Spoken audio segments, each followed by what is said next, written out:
আরে বল, কাল তো খেলাই হলো না। আমি তো রেডি হয়ে বসেছিলাম। বৃষ্টি এসে তোকে বাঁচিয়ে দিল। বাঁচালো? আমি তো কাল ছক্কা মারার প্ল্যান করেছিলাম।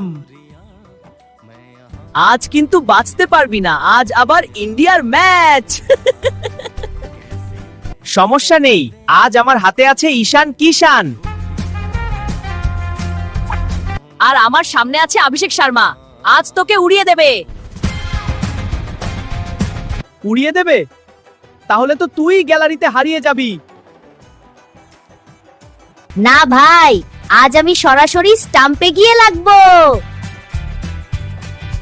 দেখা যাবে আজকে হিরো ঈশান না অভিষেক। হ্যাঁ, আর শেষে আমি বলবো আমিই বস। প্লিজ সবাই চ্যানেলটি সাবস্ক্রাইব ও লাইক করে দিন।